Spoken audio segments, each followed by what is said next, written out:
The following podcast contains strong language and ridiculous cartoon scenarios conjured up by two self-proclaimed comedy wizards.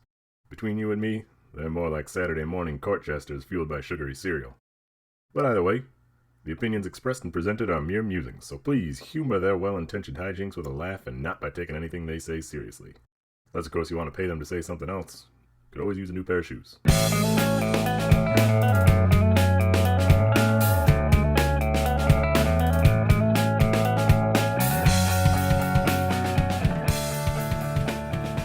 Hey, reviewparty.com. We got a podcast to tell you about. I'm Brent. I'm Matt. You're here, reviewparty.com. It said so on the title. You clicked on it. Maybe you didn't see that it's a comedy podcast.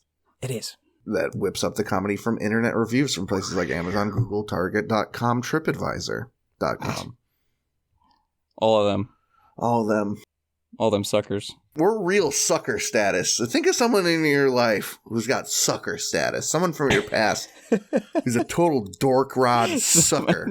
You go through your Facebook and you're scrolling the timeline and you just see sort of Looney Tunes-esque. Instead of profile pictures, you just see suckers.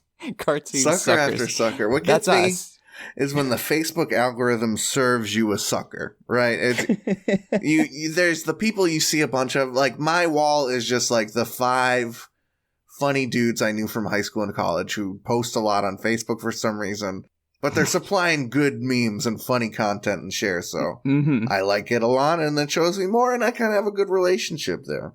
But every now and then, they'll be like, oh, we got to show this guy something. Maybe he'll like, let's see, Freakazoid Jones. We haven't showed him a post for Freakazoid Jones in 6.5 years. Let's see how he reacts to that, and you throw up a Looney Tune character. Got a bit of a stoner beard going on there. Got a bit of a Shaggy situation. I have the choice of whether to grow a beard or not. He had one choice, and that's shave his beard. And he said, this hypothetical Looney Tune sucker.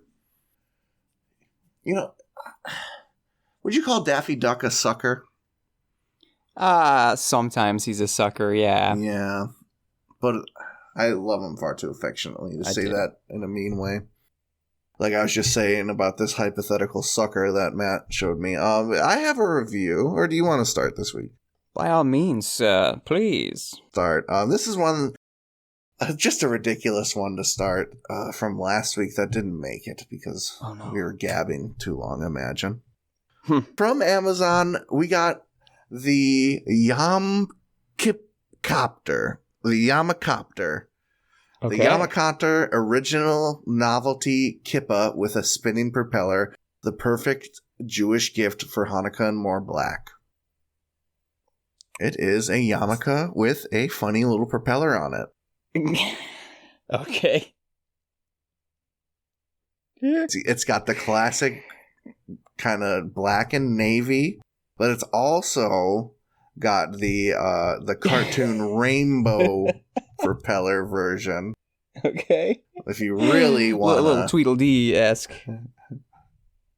Tyler Beck's titles their review, "This Yamakopter saved my life." They write, "It was a late night, and I was minding my own business walking home. I turned down a dark alley and could hear the faint sound of Kanye's music playing in the distance. Oh boy. As I walked further, I heard the music growing louder. Finally, I could make out some figures, and they were running towards me. One of them had a knife, and they pinned me against the wall. They said they wanted all my money and threatened my life.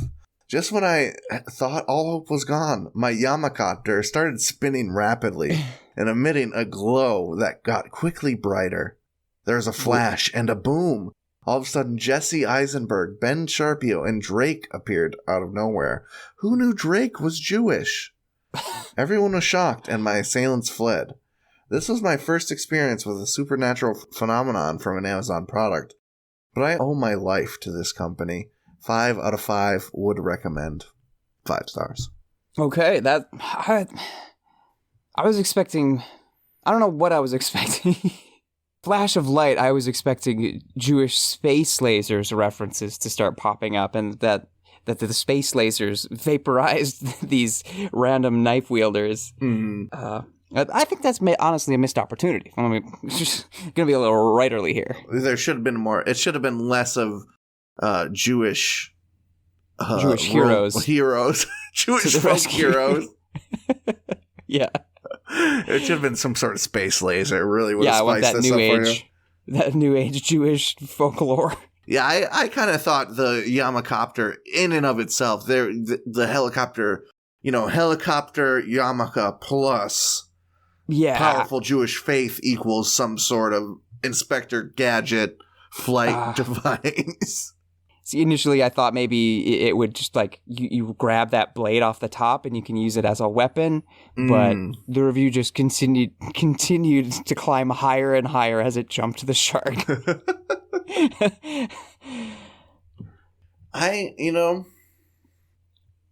What? I don't know.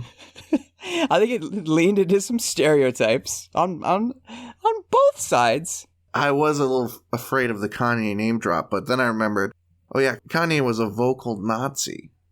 Was a vocal anti-Semite for a time. A time that was not so far away. A time that allegedly is over, but a time that I, in my heart of hearts, do not believe is over. I don't think so. Yes, and when I remember that, I thought, oh yeah, we can fucking do some Kanye digs here. Yeah, we can pretend that neo-Nazis listen to Kanye West. That's fucking cool. And then we can have magical objects to fight these bad people. Kanye. They didn't say if I am not of Jewish faith or national origin. Mm-hmm. You think the Yamakopter would work for me as a Jewish ally? Or do you have to just believe strong enough? Yeah, I correct me if I'm wrong. Maybe rabbis in media are often portrayed as very laid back about their faith and how people celebrate it, right? Yeah, they are. I think this is. I don't want to put words in any rabbi's mouth, but maybe leave a comment or something if you think they're kosher. If you think it'd be cool if I used the Yamakopter for various miraculous deeds, just for my own research and amusement. Speaking of amusements. I've got a Google review for Six Flags Over Texas. It's a theme park. I don't know if you heard of it. We got a cooler one. Actually, I don't know. Texas one I'm sure is cooler. Yeah, I don't know. Well, I guess we can. We'll make our decision based entirely upon this one Google review that I found from Ben Farsley. Ben writes, overall, horrible experience. The whole park smelled like a zoo. Water is not easily accessible during 105-degree weather, and when it is, it's $4.50 for a bottle. $25 parking is absurd, and the rides are all greasy. All food is nasty and fried. My friend ordered Dippin' Dots last summer and found a damn fingernail in it. No. A fingernail! Great caricatures by Darnell, though. 1 star.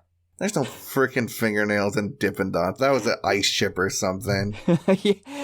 Dippin' Dots got to be made in some factory somewhere. No, I doubt they literally come in like fucking individually wrapped fruit snack-esque plastic packages now. Or I don't even have to say fruit snack, like ice cream comes in. Those plastic little cup thing. Yeah, there's no fingernail there, bro. That was an ice chip for real. And the rides are greasy. The rides are greasy. No, Maybe it's you who's greasy? Is that what you're going to say? Did they see some joint or some thing on the roller coaster track that had oil? Some kind of grease on it, as those mechanical things do? Functional grease. Functional grease. Yeah, there needs to be some grease on the rides, or else the friction will blow up the steel and you will die. So I hope they weren't talking about that. I hope the seating and the safety harnesses were not greasy. Although it is in Texas, and I'm sure it's very hot. I'm sure. Yeah, 105 degrees, so he says. I'm sure they got to keep up with the, degreasing the seats to some extent. And I just try not to think about things like that, I guess.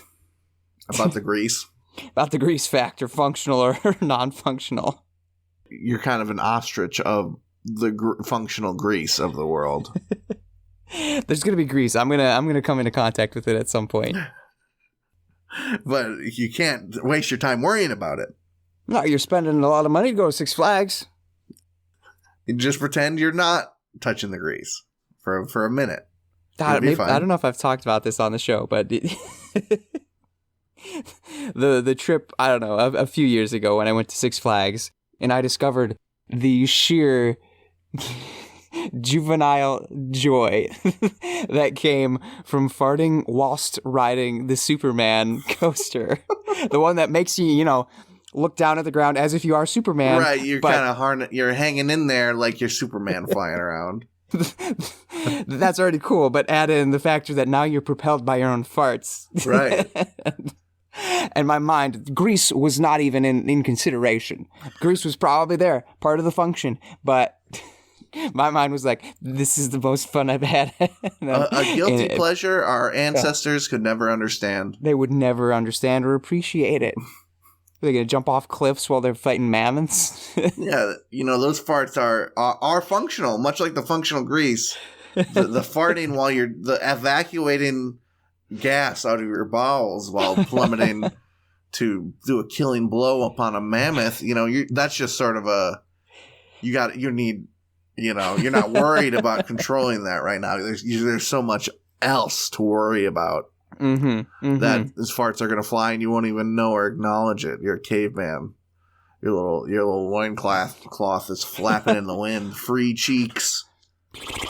No one will even know. The stench of death is about to be in the air. What difference that warm does it make? heat, the spirit blood leaving the mammoth is hotter and steamier than any little...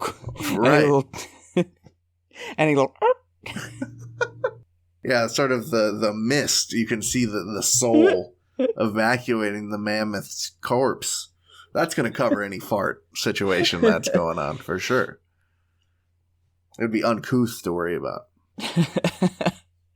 I got a review. This is from Amazon for the Skills Star Kick Hands-Free Adjustable Solo Soccer Trainer. Fits ball sizes 3, 4, and 5. It's a waistband you put around with a bungee cord on it that you attach to a ball. Ugh. You kick the ball comes back. Boy, oh boy. John S., Vine Voice, titles their review, great training aid for kids and coaches for kicking and receiving / trapping the ball. I originally purchased this for my daughter to help get her kick right. I also purchased 1 pack of bicycle flags for the target. I took the flags and placed them in the ground at different angles so the flag part is 2 feet, 4 feet from the ground. Then had her stand back far enough and she could aim and try to hit the targets. This had really improved her kicking and knowing where she had to position herself and her foot to get the ball where it needed to be. This works so great. I purchased 3 more to keep in my coach's bag and now I have my team use them during practices. The training itself, I would say, is more geared for youth. The waistband does not go around my waist, and I usually wear a 32 or 33 waist and jeans. For my youth U11 team, they work great with lots of room left over if needed. So far, the elastic has held up very well, and I have not had any fraying or damage at all. Yes, they will twist up almost immediately, but that does not really hurt anything while using them. I always straighten them out and inspect them every practice to ensure no issues are arising. These also help for learning how to receive the ball and trap it. Like I tell my kids, the harder you kick, the quicker and harder it will be coming right back at you, so be prepared. Overall, these are great for any soccer player looking to improve their skills. A quick and easy way to get more touches. 5 stars. Yo, touch me, bro. Touch me. Get the touch. Touch. Good touch. Soft touch.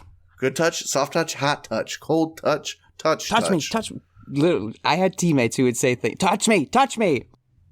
Jason, don't say it like that. Don't even think about it like that. Touch. Man. No, just say yo. Here. Just say here. Here, yo, big dog. I'd react to that much better on the field. Someone could approaches me with that energy. Big dog. Big dog. I'm cooking over here. I would get that ball to that location immediately.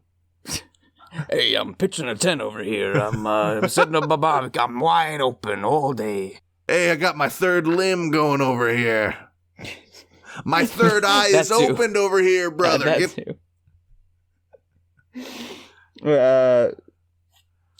I'm feeling like a piranha plant from Mario 64, my guy. Kick it over here. Chomp, chomp. Give me. Use your big kick. If someone told me use my big kick, I'd be like, oh, you know about my big kick?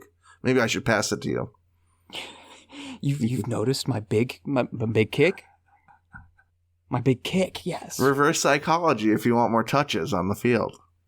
Yeah, I mean, to have a good foot, to have that boot, do what you want it to. That is a skill. Some people are born with it. Some people don't have it, and they lean back and they boot the ball over the goal. They chip that. Oh, well, you whiffed on that one. Nice whiff. Right over the goal. Nice whiff, Jason. Jason. Why don't you go floss with the elastic from your socks, you weirdo? True story. Anyway, I can't help but feel like, and maybe that's just my perspective as the type of soccer player that I am, but I can't help but feel that this would be punishment to have to stand around and kick this thing that is attached to my body. Right. There's a certain child harness feel to the elastic waistband bungee cord situation. Yeah. I remember seeing soccer teams do drills where they got the parachute harness thing. Where you got to run with the parachute on, right? Yeah. I don't even know if I'm there. Like, that's a different, well, let us bring out the equipment, shall we? Right. Like, you're not getting enough from just running around. You've mastered the whole running around thing. Kind of need to get more out of that running around stuff, huh? Yeah. It's probably just playing soccer where I played soccer, being the type of unskilled but quick and not afraid to body up player. Yeah, playing in the mud, in the trenches, as they say. I'm in the trenches. I'm slide tackling like it's allowed. Okay. You are just hosing out the mustard gas. I'm hosing these boys with everything my tiny frame can throw at them. And that's why when you wanted the ball, you would shout, "I'm ready to hose." Exactly. I'm saying, touch me, give me touch. I like touch. Touchy. Like me, touch me. No. I say, give. What if a guy's running down the field behind you? You got 2 men on you. He's got no men on him, and he says, Come on, touch me, babe. Do. Then, I don't know. Then that might be the exception to the rule. I'd feel pretty inspired, yeah, to give him touch. What if a guy, you had 17 men on you and he was running free. He come up behind you. He says, hurt me and then touch me so I can get a soccer goal. I think then that's also an exception. Yeah. Do they say touch in the Bad Touch? I'm not read up on my Bad Touch enough lately, I guess. If somebody were singing that song, though, I would definitely pass them the ball. Sure, yeah. That just goes to show you soccer players sing more songs on the field. That's the British fans got it right, but the soccer players gotta do it. That's the next evolution. Gotta do it from pitch level. They call it the pitch for the reason. Pitch for there it is. It's right there. It was there the whole time. We did it. All right, so we just solved comedy. We're gonna take a little break.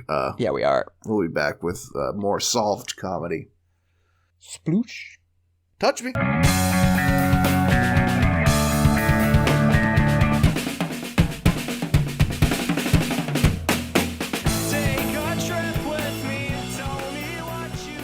Hey everybody, thank you for listening to our lovely little podcast. If you'd like to go above and beyond in supporting our show, or have the most fabulous conversation starter since sliced bread, go to reviewparty.com. Click on shop and explore some fabulous t-shirt designs. Where's your favorite place to wear a t-shirt? On my body. Mine is at the store. That is a good place to wear a t-shirt. Reviewparty.com. Click shop. Why stop there? Don't stop now. Don't stop me now, because I'm buying a t-shirt. I'm buying a shirt. Ladies and gentlemen, welcome to the second half of the episode, and welcome to When Owners Attack. You know it by now. You know sounds of cougars, sounds of pumas, jungle cats in general. Jungle cats are not unlike restaurant owners. Or sometimes the customers who then go on to leave weird reviews. When Owners Attack, it's the segment where we find reviews in which owners, usually of like privately owned, it's their livelihood, businesses, respond to the Google and or Yelp reviews that consumers, customers, or fraudsters leave on their businesses. And because it is a near and dear thing to their heart, it's their pride, their joy, their baby, sometimes those owner responses have a bit of flavor. Maybe it's more flavor than what they're serving on the menu, or maybe it's seasoned just right, and it's the salt in the eyes of those scandalous reviewers. We never really know whose side we're gonna come down on. That's the fun. Sometimes everybody sucks. Sometimes both sides are coming down on. Sometimes it's touching you from all angles, folks. So today I have a special one that I wrote a whole big old blog about. You can go read it on our blog at reviewparty.com. Check out the website. Check out the blog. Check out the blue. And maybe you've seen Google reviews memed out there on the interwebs of this place. I know I've seen them on Instagram. It's a little place called Gaetano's Cheesesteaks. And it's notable because the owner doesn't seem to hold back with what he is saying in the review responses. So let me I'm going to go down in the way I have my blog organized, which actually starts with CC Concy's review. That reads, "Food is really nice and comes at a good price. Most delicious cheesesteaks I've had in a long time. Keep it up. Smiley face. 1 star." Response from owner says, "A delicious cheesesteak at a good price should be 5 stars or at least 4. Your stars do not reflect your review. We'll chalk it up to a technical problem, smiley face." So, that's something. There's some life in there. There's some life in there. I did try and look around to find responses to 5-star reviews. I couldn't find any of those. I found responses to 1s, obviously. I think there was a 3 or a couple of 3s that I saw. But obviously, you're going to be fighting at those 1ers, those review bombers. So here's one that's not even, there's no review. It's just a mere 1-star rating from Jack. Response from owner, "Your last name must be Hoff, Jack." Do you get it? Does everybody get it? I think I get it. "We appreciate making the cut on your, quote, burner account for 1-star reviews and ratings since you are too cowardly to use your real name. Seriously, find a bridge and jump." Okay. Assumed some assumed want for anonymity is enough to, justify commanding someone to commit suicide. Rain fire down on them. But honestly, I guess so. Sometimes, I hate to say it, but sometimes when people use just like super, maybe I don't know if it's folksy or just like I don't want to say blue collar type insults, but I remember reading an article about a lawyer who was representing somebody who'd done something terrible, and the lawyer didn't have a comment. The only comment the lawyer had was "pound sand." There's something about that type of response. I think I did see a review that said "kick rock," a response from Gaetano's. There's a deliberacy to insulting in that way. Like, these days it's not a nice thing to insult people. So when you're just not only insulting them, you got a little special phrase to do it. Yeah, it's some panache, some little garnish. A lost art. Is what you're saying. Yeah, I appreciate some. I say this in the blog, and I'll say it right now. There's some effort that goes into Gaetano's responses. Here's a 1-star rating, also no review, from Morgan Bouvier. And Google translated the response from French.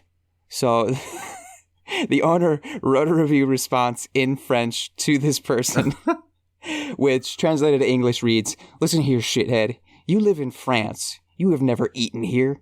Quit the internet and earn a living. Go eat some snails and macarons, you white flag, by giving up the frog." Something might be lost in translation there. I like hating on France as much as the next guy. You know, I fuck with some France hatred. Why not? Sure. Okay. Why not? But my mom's maiden name is French. You know, what if I went by my? I'm not French at all, really. I'm a cold-blooded American. Yeah. That is a wild assumption to make about someone based on their last name in the country where people be from everywhere. Potentially, he went and looked at the other reviews that this person had. I don't know that I still have it. So I take it back. If there was some research done to assure that person, yeah, I'm gonna give Gaetano's the benefit of the doubt because there were other instances where it was clear they did research on the people. But as the flip side of the coin to that "you haven't been here" response, here's a review from Siddharth Bayana. "Man, I live in India and haven't been to your place ever. Heck, I'm a vegetarian. Even still, your responses to the 1-star reviewers are awesome, dude. I found out about you on some Reddit thread today, and then ended up spending some odd 20 to 30 minutes reading your responses. Way to go, 5 stars. That did not get a response. Okay. You can't cry boo at the people who haven't been there and are leaving 1 stars and just accept the people who haven't been there and are like, all right, rock on, brother. So this is your first nit to pick. That's a nit. There's an inconsistency there that demands a little disrespect, perhaps. Yeah. But I'll move on. Here's an actual review from Don Decoder. "Went there and absolutely hated it. Seems like the people aren't too happy to serve you there. Entirely too expensive for the average cheesesteak. I've had better cheesesteaks from delicatessens. Not to mention the cook doesn't wear gloves. Sick emoji, vomit emoji. Response from owner. Ha ha ha. Oh, Donald, calm down and keep your mask on. If it's just an average cheesesteak, how could you hate it so much? I'm sure you've had better intimate relations with barnyard animals versus a real woman, too. I guess it's probably hard to tell the difference in your case. Your dad should have worn a love glove. Hey, Don Decoder, great fake name, by the way, decode this." And then there's a series of binary code, which, if I'm remembering right, yeah, I wrote it on the blog here, translates to "go fuck yourself." I mean, you could... So that's effort. There's a cute little thing, but you could do better than that, man. Because... demanding that a cook wears glove is kind of a wild, unreasonable request at some restaurants. If they're washing those hands, it's fine. You know, you can cook with them hands. People be cooking with their hands at home. It's true. But if you wash, it's perfectly sanitary. No need to make an out of left field mask dig. You know, there's other directions in that world line where that diss could have been so much more. It got lost in the weeds for me. Got lost in the reeds. Okay, so there are more, but I want to kind of get to the meat of this steak. So I'll just read one more of these segments. These from this set, I'll say. This is a review from Gerard Casal. "The steak sandwich was the worst I ever had. I ordered a cheesesteak with peppers, onions, mushrooms, and hot peppers. It had no cheese on it, and you could not even find the onions, peppers, and mushrooms. And the lady who was on the phone and cooking them was not a customer service friendly." Okay. "I've been in the restaurant business for 30 years, and unbelievable with this ranking that I saw on the paper. That's why I went there. I will not return. I tried to reach them today. They're off. Really terrible, and I hate to even put this on the review, but for $20, it wasn't worth $10. 1 star. Response from owner. "We are so sorry we did not measure up to your Michelin star-worthy 30-year restaurant career, mopping floors and bussing tables. We have been making what most people, and publications, consider a high-quality cheesesteak for only 18 years, clearly falling more than a decade short of your storied career. Our steaks are loaded with toppings and cheese without question, but for such a decorated restaurant veteran, nothing we did could measure up to your lofty standards. You did break a cardinal rule in attempting to bash us here rather than sort it out with us directly. You should have known that, Jer, since you're in the biz. Thank you for letting us know how terrible we are and that you will not return. Doesn't look like you will ever get elected to the school board either. 6% of the vote in 3 elections? That's barely more than the write-ins. Ouch. Probably shouldn't be around children with those low polling numbers. Really terrible that you had to do that, and I hate to even put this on the review, but your mother should have swallowed you. Dang. Okay. He cooked there. I'll give him that one. He cooked there. But I'm going to call, hang on now again, because I did the same thing and Googled Gerard, and I found his Ballotpedia page, and my man pulled like 6%. When the write-in votes got 0.36%. Okay. So he did all right compared to those write-ins. Sure. But the diss was there. It's a hot diss. That's a hot diss. There's a hot diss. I gotta. Here's the thing. Admit. There are hundreds of these reviews and review responses on Google. Makes you wonder, does it not, what things look like on Yelp.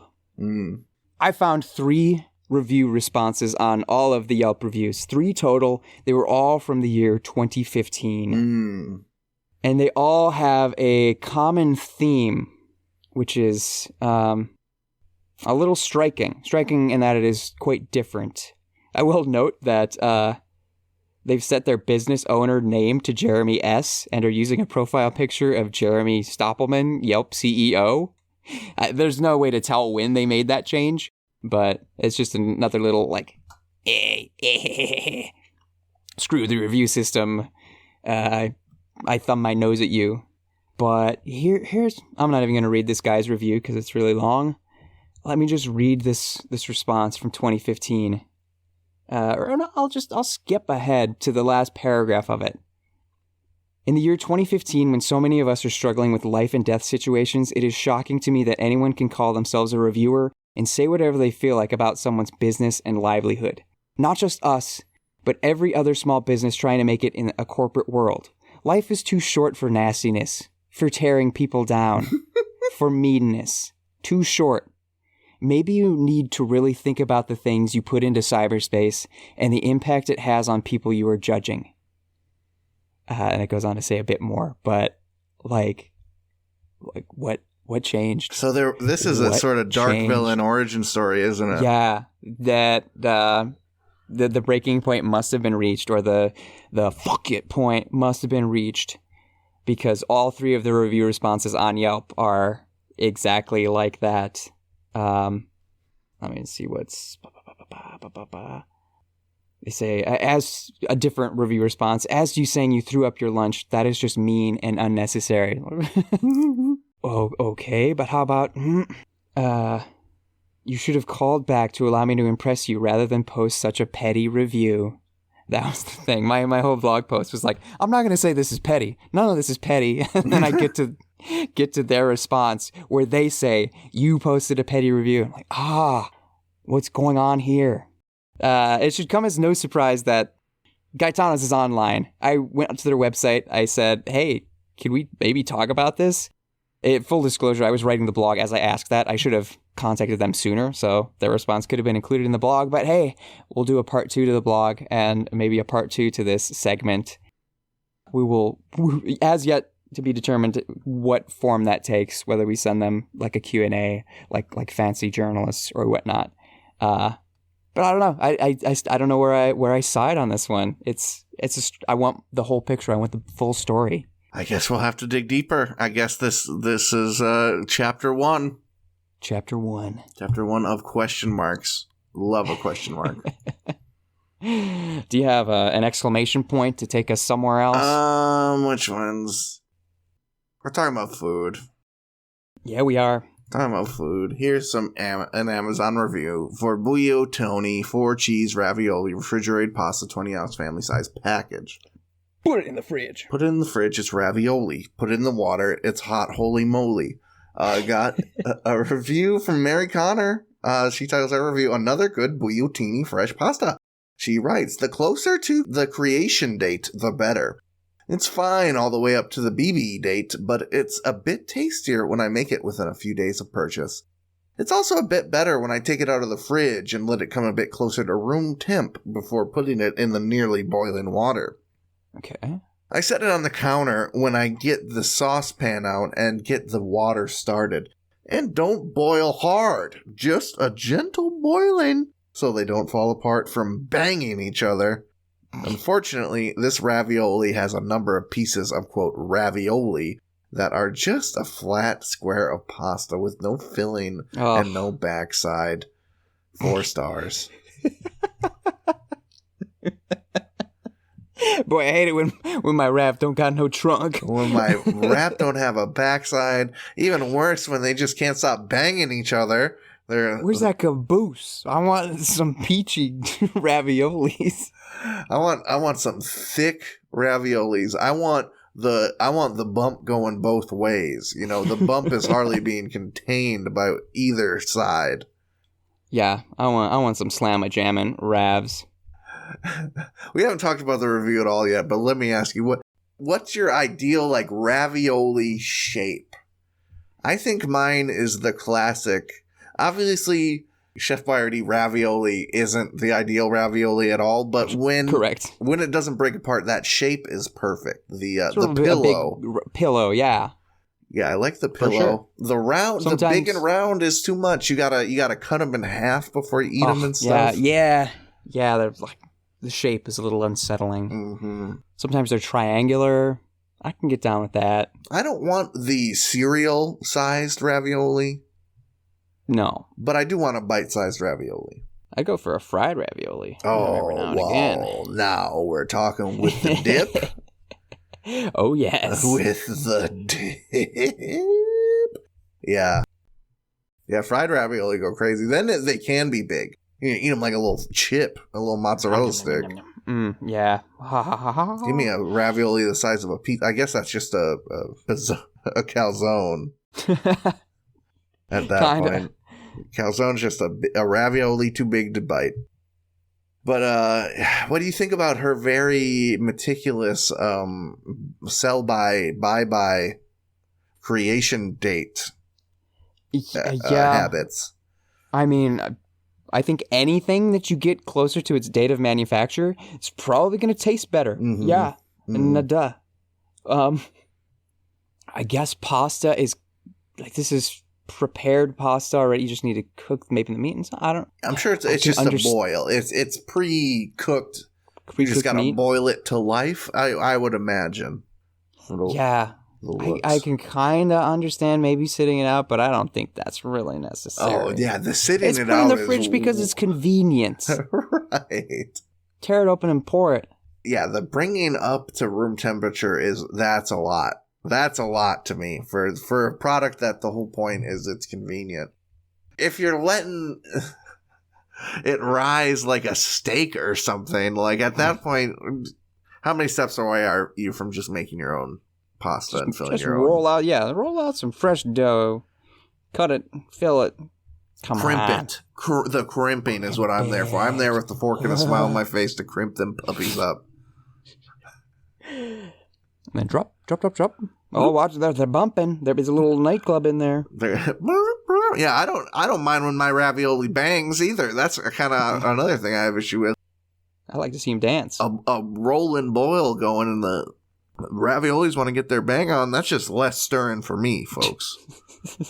That's a little less standing and looking at some rolling pasta for me. They got it taken care of. That's how I feel. Do you have a review? I do. I've got this one's kind of uncanny. It's a Google review for a McDonald's. It's in Oregon, Illinois, but of course, it's from Western Illinois. It's middle nowhere-ish. This is a review from Tamira Tombson. She writes, I went to have lunch at McDonald's with my husband and our 3-year-old son. My husband and I were briefly separated, and during that time, he was involved with a woman named Alana Carter, who manages this McDonald's. Upon finding out that she was married, I messaged her husband to let him know about the affair. Because of this, she was very upset. Today, she called the police on my husband for trespassing while we were just on a simple outing with our son, not being disruptive in any way. To have my son witness his father taken by the police in front of him is traumatic and unnecessary, especially since this was a personal conflict. She completely abused her authority to handle her personal matters, and I will be contacting Human Resources on this issue. 1 star.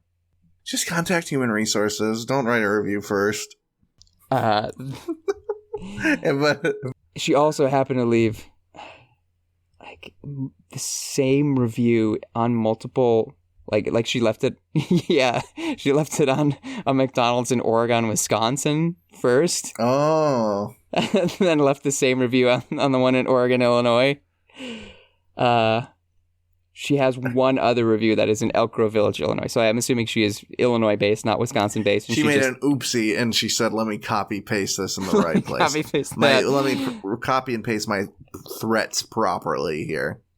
I kind of, this isn't so different from Winona's attack on whose side do we fall on? I don't know that I fall on Tamira's side, TBH.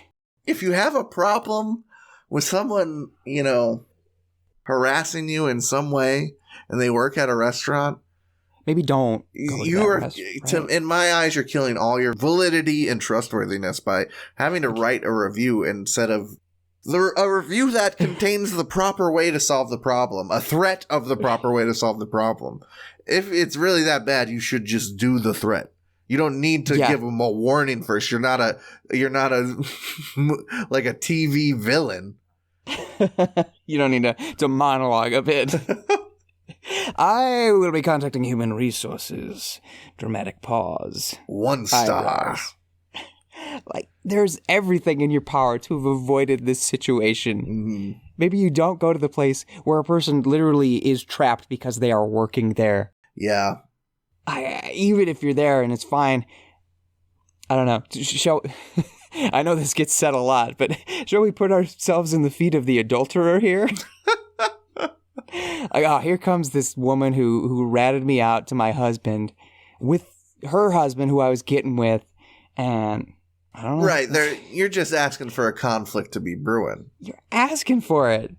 I hate to accuse anybody of asking for anything, but you went looking for a bad time. There's some level of instigation when you're putting yourself in the situation near that person who you're so adamantly claiming that you hate to be around, right? Yeah. There are other... McDonald's is not the There's end all other be McDonald's all. as evident by your mistaken accidental post of this review to There's a different a Subway McDonald's. just down the road, Tamira. Come on. Get a cookie at Subway. I was talking shit about Subway the other day, but it made me want some Subway. I low-key was like, damn, I would love like a... What's the Italian BMT with the honey mustard? I would love a couple cookies. I like their big cups. I don't know why I like a Subway large drink. Give me some Sun Chips, man. Yeah. You got some Sun Chips and a Subway large drink, there's nothing the world can do to you. Even if, the person working there cheated with your husband. They would just, if you ask them for a Sun Chips and a Subway large drink, that's like immunity. That's an armor. So that's like getting a little mushroom in Mario. You're those will block one terrible thing of the world happening to you that day for sure. Even after you imbibe them, even that you're even more powerful. Oh, you remember Sobe water? Purple Subway Sobe water. Oh my god. What is it? Cranberry pomegranate or something like that? Yeah, and what was the Fruitopia for McDonald's? Rest in peace forever. Yeah. Fruitopia and the orange Minute Maid is really that was my kids' meal. Happy Meal companion for sure. Nothing more refreshing than a McDonald's High C on a summer day. I don't want soda fountain hegemony. I want, or homogeny. That's the word I'm looking for. Oh, with the three sodas on one spigot. That's kind of crazy. I want options like we used to have. Right. Wild cherry Pepsi up there. I want Mr. Pibb. And if you put wild cherry Pepsi up there and you just squirt a couple cherry extract flavors in there, get out of my life, bro. I'm gonna leave a threatening review on several of your franchise establishments if you do that to me. Oh man. Okay, I think we've gotten ourselves in enough hot water this week. Let's get out of here. Thanks for listening to reviewparty.com. Thanks, y'all. I hope you learned something about reviews. I hope you learned something about yourself. I hope you learned something about ravioli and Italian food in general, I guess. Kind of a Mamma Mia type episode. We got new Mamma Mia type episodes every Tuesday. That's right. # Tuesday Reviews Day. Find them wherever you listen to your podcast and probably a lot of other places too. Oh no, I didn't paste the thing I look at, so I know what I talk about. If you have a funny review to send us, like no one did this week, but sometimes people do, send us that review, a screenshot, a hyperlink to it to reviewparty.com at gmail.com, and include your name so we can throw you some credit. Hey, my iCloud storage is full. Give me your money. I'm kidding. You don't have to do that to make my heart full. All you need to go on your social medias like Instagram or TikTok and find us at reviewparty.com, or maybe even on Twitter at reviewpartypod. If you're not all about that, I understand. Not everyone's all about that. Somebody's got to be Scottie Pippen. I get it. You can't. But you know what? You know what even Scottie can do is go to reviewparty.com, or you can find the aforementioned blog. You can read about Gaetano's. Maybe by the time you're hearing this, there'll be Gaetano's response. Yeah, we're gonna figure that out. We're gonna crack that nut. Yeah, bust that nut. There's a lot of other stuff on the website. Episodes, listening platforms, shop, Blue. It's a good time. You know what good about this podcast? I don't think it's not one of us is Michael Jordan, one of us is Scottie Pippen. I think we're both Dennis Rodman. Oh, all right. I was going to say we're both Scottie Pippen, but summoning the image of Dennis Rodman is just automatically funnier than any joke you could make about a relationship dynamic sports metaphor. Yeah, crazy guy. I was playing, it's like NBA Jam, but it was like for N64. It's NBA Hang Time. And it was the year the Bulls won without Michael Jordan.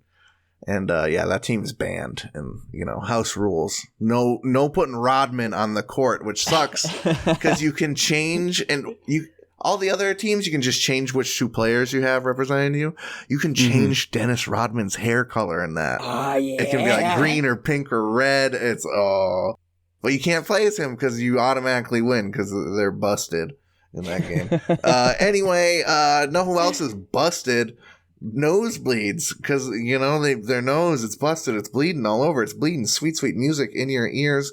They did our theme song. You've heard it throughout the episode. It's called Bread for Breakfast. It's really good. You can hear more really good jams by them. Spotify is one place to do it. Just look up Nosebleeds. It's one word. Matt, what are we gonna do? Do you have a finisher? Should I finish? I have a review to finish this out. Yeah, well, let's go. Yeah. Grab hold of your life, because this doesn't happen very often. Listeners, I've got a Google review that I think is much like that McDonald's review, where it took a turn and went to places unexpected. I think this is going to go to places we don't expect. This is a Google review for the Home Depot, and it's coming to us straight from Lynn Dupin. Lynn writes, always a good visit. Be glad when they start selling, dramatic pause, the hot dogs again, 5 stars. Is that true? Did you look at other Home Depot dogs? Did that exist? I didn't know there were Depot dogs, no. I'm afraid of the Depot dogs, dude. I know they probably sell grills, but I don't want them. I don't want them. I don't know where they're getting those dogs. If they came from some sort of depot or a home. Either way, I'm afraid and have a lot of questions.